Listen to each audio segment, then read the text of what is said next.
Hi, this is Abul Hussain coming to you direct from London, the United Kingdom, and welcome to another episode of the SMMA Mastermind podcast, where we talk about how you can start or scale your digital marketing agency. Now, if you are watching this episode outside of our Facebook group, make sure to find the link above or below this video, or go to smmamastermind.com, especially if you are in the agency community. Now, with that out of the way, I have a very special guest joining me. She's Russian, but an American citizen, currently based in France.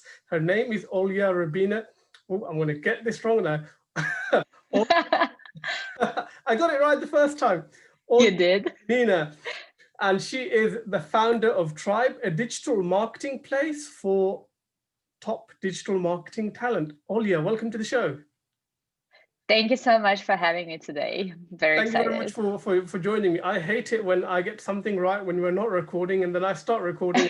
You know, it's the first time that's happened. Now, for the people who might not know who you are, how about a little bit of an introduction into who you are and where the idea of Tribe came about and what is Tribe? Sure. That'll be my pleasure. So I've been in digital marketing for almost a decade by now, you know, self-taught digital marketer. And I've had very many different positions, you know, in-house, agency side, and pretty much all you can imagine. And so with that, I started basically seeing kind of like a miss in the market, and that being like the absence of a centralized platform to hire qualified digital marketers.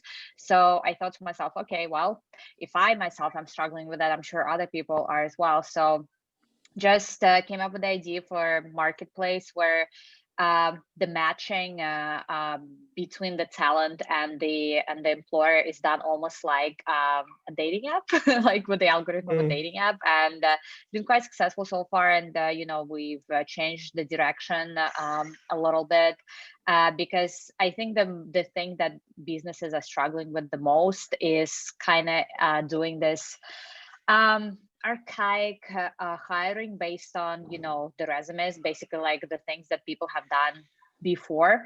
And I think it's not a great approach because it doesn't tell you much about the person that you're hiring. It's just, okay, this is the titles that they had before. These are the things that they have done before. But what did that actually do for the company that they worked for? They should just really be talking about the achievements and the success stories that they've had with other businesses in order to, you know, get hired and be productive in another company.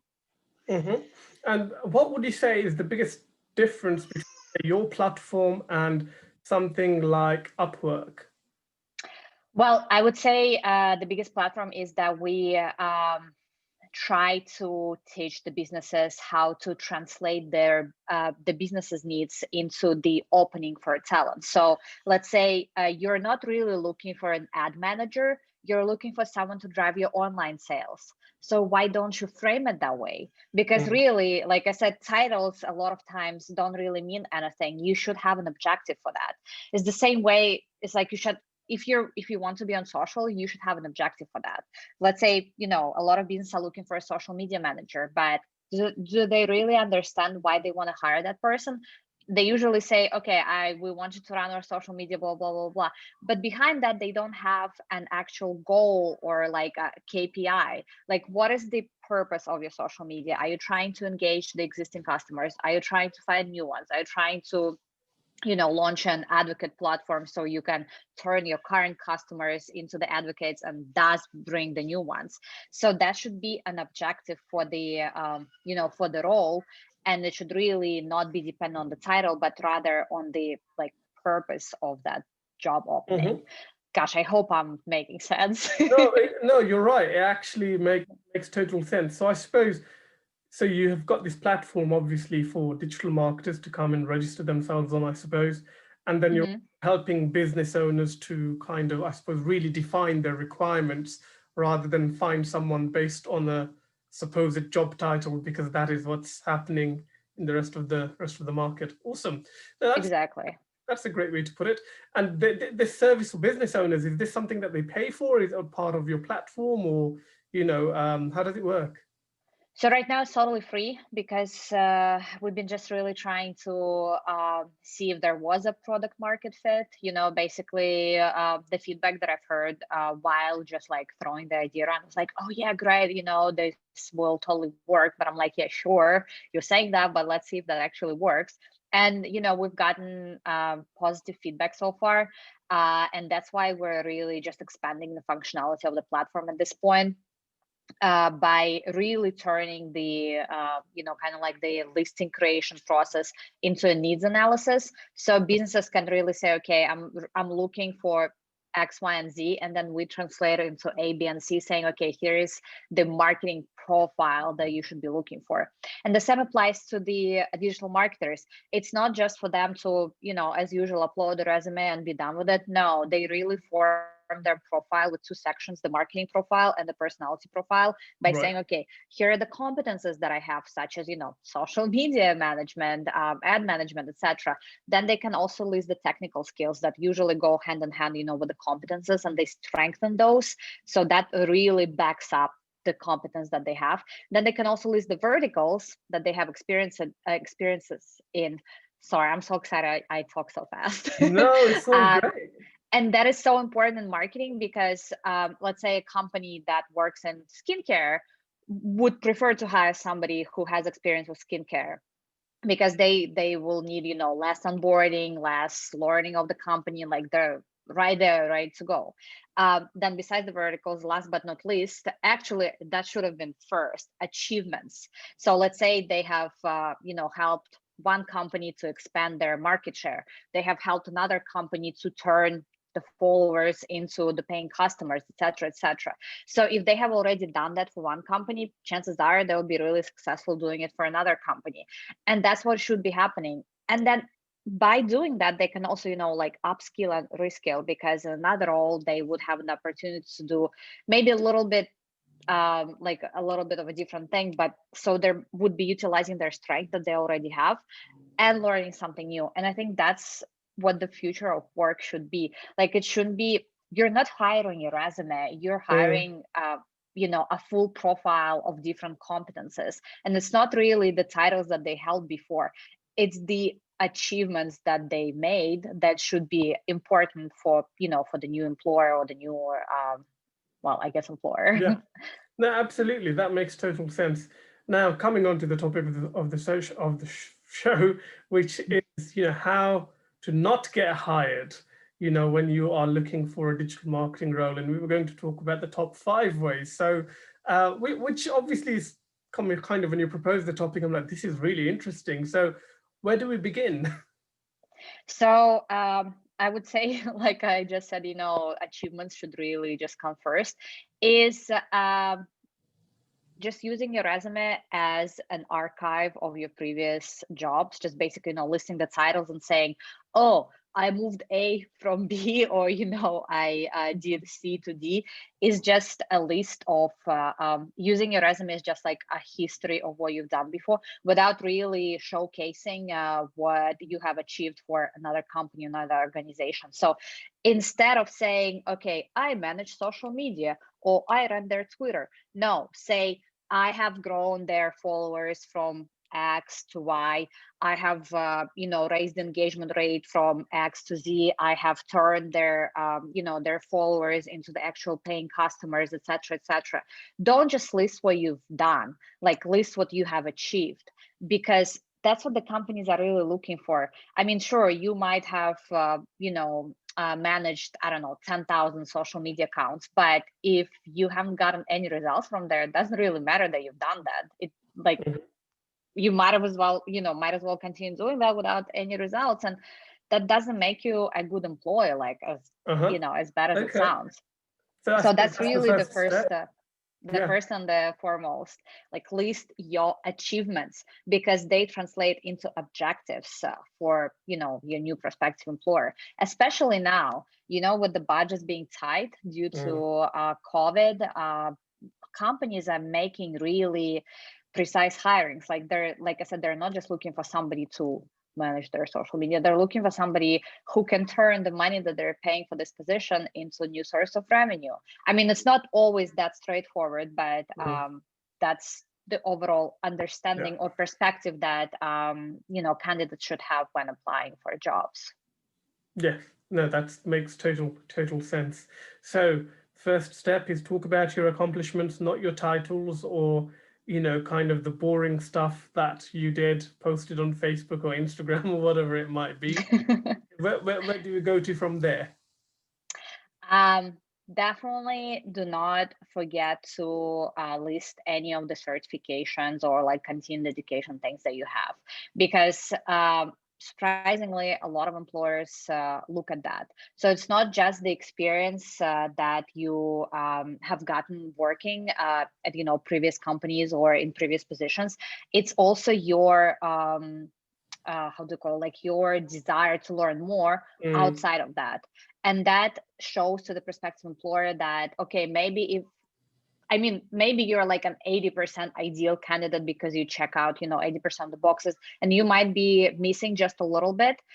And so if you don't have any certifications, any things that show that you're willing to learn more, they might skip on you and choose another candidate that checks out a little bit more of the boxes, but might be, have like a more boring personality, something like that. So I use any extra things that you can get to show that you're willing to learn, because a lot of times positions evolve, as does the business itself. Like, especially if you're trying to work at a young company, they would be scaling up and scaling left and right, and you should be able to scale with them. And if you're not willing to learn, and if your profile or your resume doesn't show that you're willing to learn, they might as well not choose you, because they will see that you're not the person who is willing, to change the course in the middle of the road. Okay, no, that's another great tip. Use the certifications to show continuous professional development. I suppose that will help you get ahead of some of the other candidates. I mean, these are great tips. Great tips. Keep them coming. Sure. Tip number 3, definitely showcase your expertise in different verticals. A lot of times candidates overlook that, and I find that one of the biggest mistakes that you can make is not listing the business industry expertise that you have. Just like the example of the skincare company that I was giving, that would, if you already have experience in that vertical, that would really put you on top of the piles of resumes, because they'll say, okay, that person already has an understanding of our industry, so we'll definitely spend less time and less money, but really less employee time in onboarding you, because you already have understanding of the industry. So we don't you might be able to jump right in. Sometimes you're not going to have an experience in this exact vertical, but if you had an experience in a similar or related field, that would also be helpful. Like, for example, when it comes to let's say trying to find a good, skincare. Let's stick with the skincare. Maybe if you had experience working with a perfume client, or you had experience working with just general well-being client, that will also be helpful, because it will show that you already have an understanding of how the target audience thinks, how to approach them, etc., etc. So definitely don't skip out on listing your industry expertise on your LinkedIn profile and both on your resume. Okay. So that was tip number 3. How many more do we have? Well, I think, and this is totally, this is not just things that you can do on Tribe, but just overall. If you have, if you like writing, you should totally,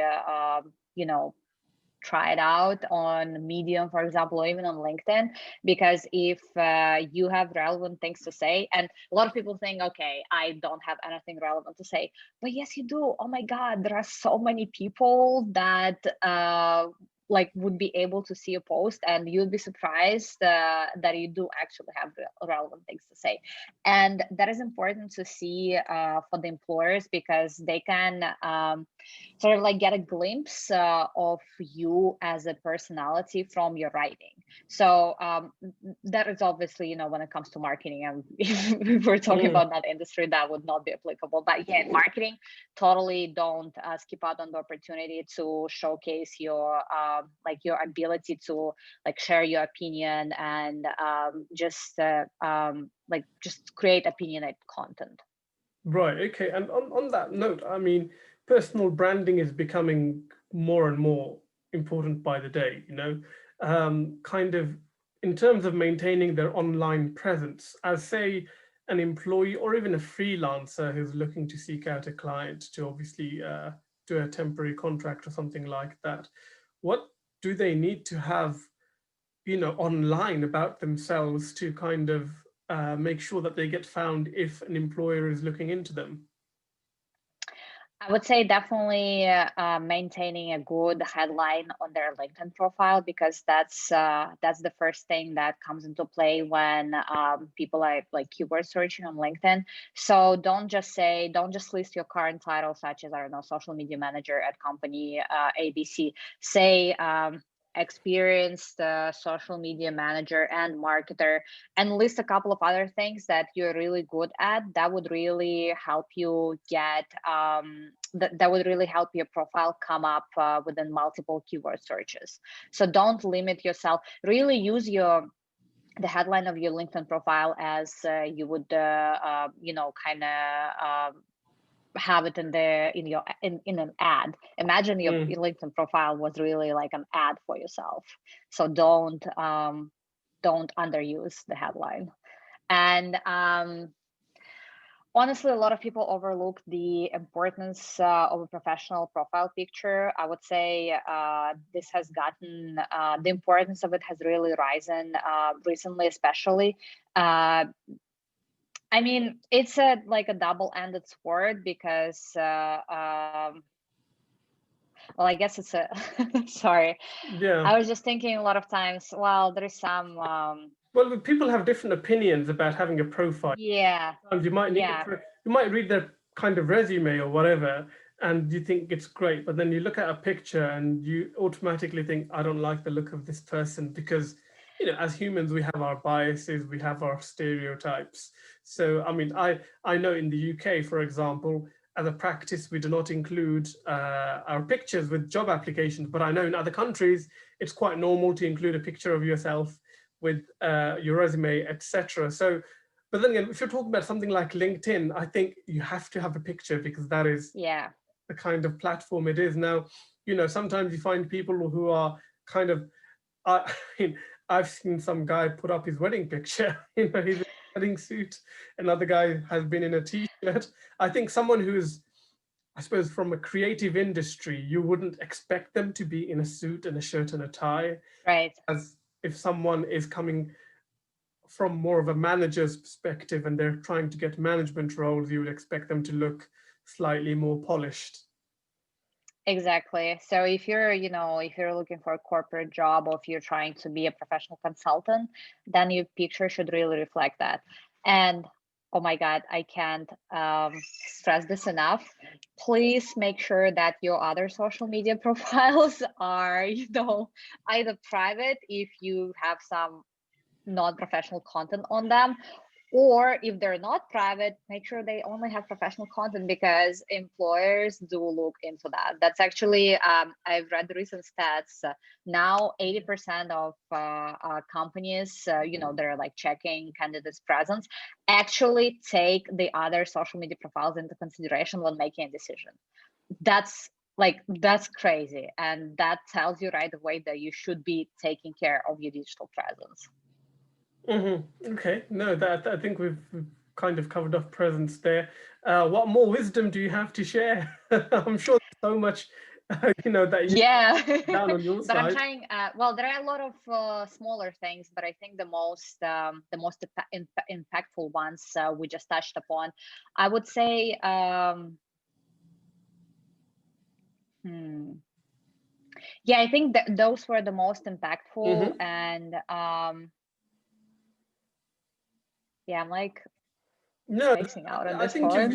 You've given quite a lot of value there. I think a lot of it makes sense. I think, you know, like talking about achievements, it's very important, and I think a lot of if, for example, if you look at the public CVs of some of these leaders in these corporate companies in Silicon Valley, you will see that the public CVs have their accomplishments listed and not their title or the feature, Exactly. or rather what they actually achieved. It doesn't matter if you managed 10 people if you didn't really achieve anything by managing these 10 people, etc. So kind of to wrap it up, how does Tribe help people who are looking for jobs, I suppose?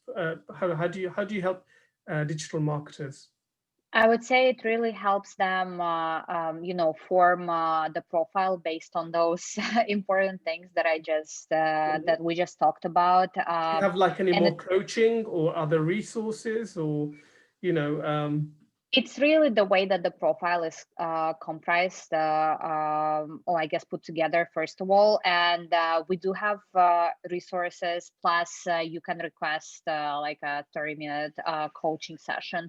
But that feature is going to be available moving forward, since, like I said, right now we're really in the full like product rebrand mode. No, that makes sense. So to wrap it up, if someone wants to find out more about Tribe or what you're doing, where should they go? Workwithtribe.com, and start creating their profile, and just really see the new approach to kind of showcasing their marketing expertise. On that note, Olya, thank you so much for your time. Thank you so much for having me.